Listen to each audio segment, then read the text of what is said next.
اور بچوں کی اموات دم گھٹنے اور ہیڈ انجری کی وجہ سے ہوئی ہیں۔ وزیر صحت پنجاب خواجہ سلمان رفیق کی میڈیا سے گفتگو، جس میں انہوں نے کہا کہ قیامت کا سماں ہے، یہ کوئی چھوٹا واقعہ نہیں ہے، ذمہ داروں کو ہرگز نہیں بخشیں گے، کیفر کردار تک پہنچا کر دم لیں گے۔ افسوسناک واقعہ ہے۔ اوپر چھت کی ریپیئر کی جا رہی تھی اور اس ریپیئر کے نتیجہ میں جو چھت گری ہے، معصوم 14 بچے اللہ کو پیارے ہوئے ہیں۔ ذمہ داروں کا تعین بہرحال کیا جائے گا۔ شہادت کی موسٹلی وجہ کیا ہوئی؟ سفوکیشن بھی ہے اور ہیڈ انجری بھی ہے۔ ظاہر ہے کلپریٹس کا تعین تو کیا جائے گا، یہ چھوٹا واقعہ تو ہے نہیں۔ یہاں 14 بچے ہیں، قیامت کا سماں ہے یہاں پہ۔ وزیر اعظم اور وزیر اعلیٰ پنجاب کا کہنا، حادثے پر اظہار افسوس۔ وزیر اعظم شہباز شریف نے بچوں کے جاں بحق ہونے پر گہرے دکھ اور رنج کا اظہار کیا۔ وزیر اعظم نے جاں بحق بچوں کے لواحقین سے اظہار تعزیت کیا، زخمیوں کی جلد صحت یابی کی دعا کرتے ہوئے ہر ممکن طبی امداد فراہم کرنے کی ہدایت کی۔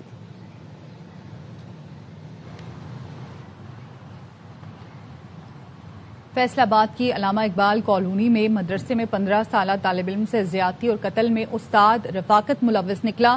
پولیس نے ملزم رفاقت علی، 2 طالب علموں ریحان اور عرفان کو گرفتار کر لیا۔ تفصیل جانتے ہیں قمر زمار سے۔ قمر بتائیے گا۔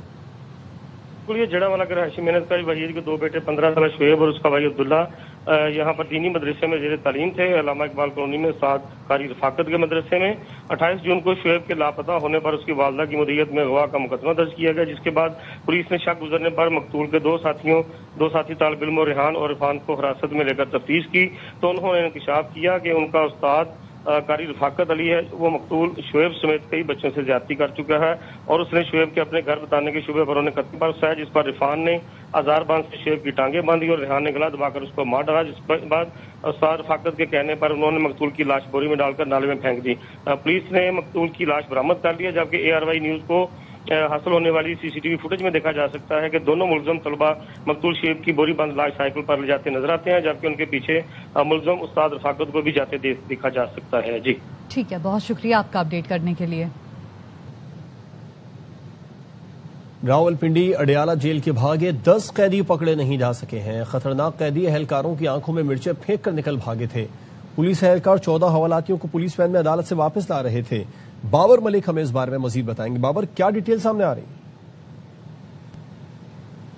دیکھیں، 24 گھنٹے گزرنے کے باوجود 10 فرار ہونے والے خطرناک ترین جو حوالاتی ہیں، جو اڈیالہ جیل سے کوہٹا کی عدالت میں پیشی کے بعد واپسی پہ فرار ہوئے تھے، وہ ان کا کوئی اتا پتہ نہیں لگ سکا۔ لیکن اس سارے معاملے میں، اس بڑی سازش میں جو تحقیقاتی ٹیم ہے، انہوں نے اہم کلو ان کو ملے ہیں۔ جو پولیس اہلکار جو اس کی ڈیوٹی پہ تھے، وین پہ، پریزنس وین پہ گارڈ کے، ان کے موبائل فون کا ڈیٹا حاصل کیا گیا، اس کا مقدمہ درج کیا گیا۔ راولپنڈی اور اسلام آباد پولیس کی جوائنٹ ایکشن ایک کمیٹی بنی ہوئی ہے، جو باقاعدہ طور پر تحقیقاتی کمیٹی جو ہے، انہوں نے کوہٹا، کوٹلی ستیاں اور گرد و نواح کے جو ملزمان کے ٹھکانے ہیں وہاں پہ چھاپے مارنا شروع کیے ہیں۔ اس میں جو سرکاری اور غیر سرکاری عناصر اس سازش میں ملوث تھے، پولیس ان تک پہنچ چکی ہے۔ تاہم یہ بھی دعویٰ کیا جا رہا ہے کہ آئندہ 24 گھنٹے کے اندر فرار ہونے والے ملزمان کو گرفتار کیا جائے گا۔ اس واقعے کا نوٹس IG پنجاب عبد الکریم نے لیا تھا اور RPO راولپنڈی سے اس واقعے کے متعلق رپورٹ طلب کر رکھی ہے۔ یوں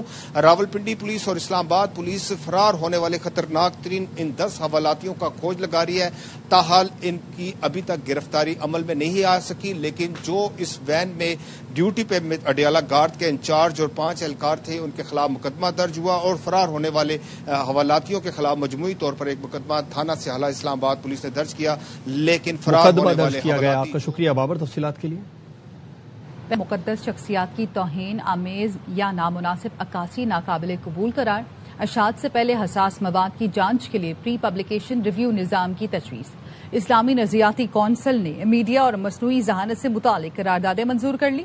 اسلامی نظریاتی کونسل نے کہا، کوئی بھی حساس مواد اشاعت کے بعد اصلاح کافی نہیں، مؤثر پیشگی نگرانی ناگزیر ہے۔ سپریم کورٹ کے فیصلے کی روشنی میں خودکشی کی سزا سے متعلق قانون سازی پر زور دیا۔ اسلامی نظریاتی کونسل نے اسلام آباد ہائی کورٹ کے ازدواجی تنازعات سے متعلق فیصلے کا خیر مقدم کیا۔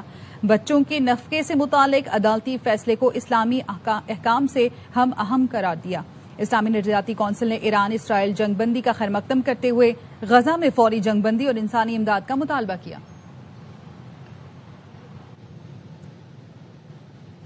حکومت نے LPG قیمتوں میں بڑی کمی کر دی ہے۔ فی کلو 67 روپے 33 پیسے کمی کی گئی ہے۔ نئی قیمت کے تحت LPG فی کلو 308 روپے سے کم ہو کر 241 روپے ہو گئی ہے۔ 11 کلو گھریلو سلنڈر کی قیمت میں 794 کی کمی آئی ہے. اوگرا نے جولائی کی قیمتوں کا نوٹیفیکیشن جاری کر دیا.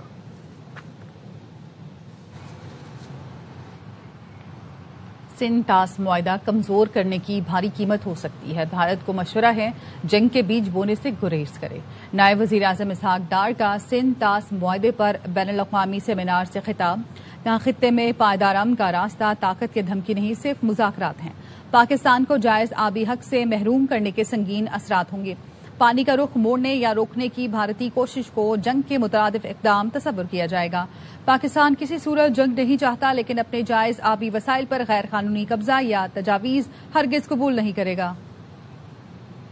Pakistan's position is very, very clear. We reject India's unilateral and illegal announcement. Indus Waters Treaty remains valid, binding, fully operative. Protecting these waters is a matter of vital national interest. I sincerely advise India against sowing the seeds of war and jeopardizing the peace and security. There should be no misunderstanding.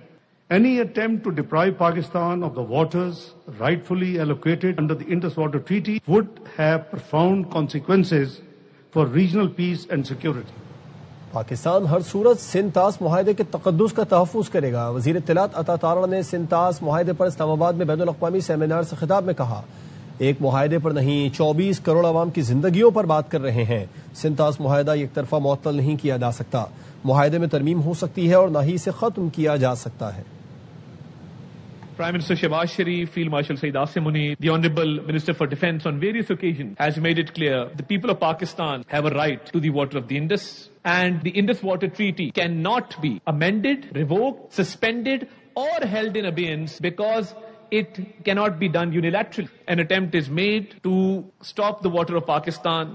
Our national leadership stands resolved to respond effectively to restore the water for the people of Pakistan. آبنہ ہرمز کی بندش سے امریکہ اور ایران میں امن نہیں ہو سکا تو سندھ طاس معاہدے کی بحالی کے بغیر پاکستان اور بھارت کے درمیان پائیدار امن کیسے قائم ہو سکتا ہے؟ سابق وزیر خارجہ بلاول بھٹو کا سندھ طاس معاہدے پر بین الاقوامی سیمینار سے خطاب. کہا بھارت کا پانی کو بطور ہتھیار استعمال کرنا قبول نہیں. جنگ نہیں چاہتے لیکن امن کے لیے کوئی سمجھوتا نہیں کریں گے. No ceasefire and no peace can be achieved between the United States and Iran with the Strait of Hormuz shut. Similarly, how can any ceasefire between India and Pakistan hold without the Indus Water Treaty being restored? How can Pakistan be expected to sustain a ceasefire when India continues to pose an existential threat? Pakistan must treat every step towards the strangulation of its waters as a national security assault. This is the weaponization of water. We do not seek war, but peace is not surrender. Azad Kashmir election کے لیے Peoples party اور جمعیت علماء اسلام میں اتحاد ہو گیا. بلاول بھٹو کی مولانا فضل الرحمان کی رہائش گاہ آمد. مشترکہ پریس کانفرنس میں مولانا نے کہا وزیر اعظم شہباز شریف کو بھی پیغام جا رہا ہے، امید ہے مثبت قدم اٹھائیں گے. بلاول بھٹو نے کہا ہم سب آزاد کشمیر کے مسئلے کا سیاسی حل چاہتے ہیں. پیپلز پارٹی اور JUI آزاد کشمیر میں مل کر الیکشن لڑیں گے.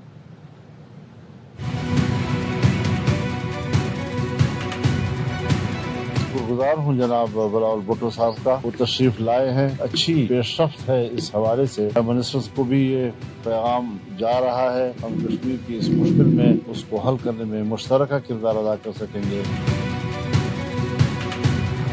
مہاجرین کی 12 سیٹوں کی بات کی ہے، یہ سب چیزیں مذاکرات کی میز پر طے ہوتی. انہوں نے اگر کہا ہے کہ 12 سیٹیں ختم کی جائیں تو وہ دلیل دیں. دلیل کے لیے متبادل کیا سوچ ہے اس کو ہم پھر تلاش کریں.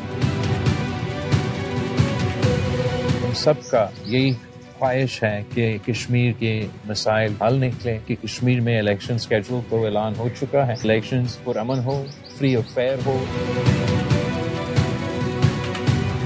ان الیکشنز کے لیے بھی ایک اچھا ڈیولپمنٹ یہ ہوا ہے کہ تاریخ میں پہلی بار پاکستان پیپلز پارٹی آزاد کشمیر اور JUI کے قاعدہ الیکشن اتحاد ہو رہا ہے. میں امید کرتا ہوں پاکستان پیپلز پارٹی اور JUI کے درمیان ہمارا سیاست کا ایک نیا آغاز ہوگا.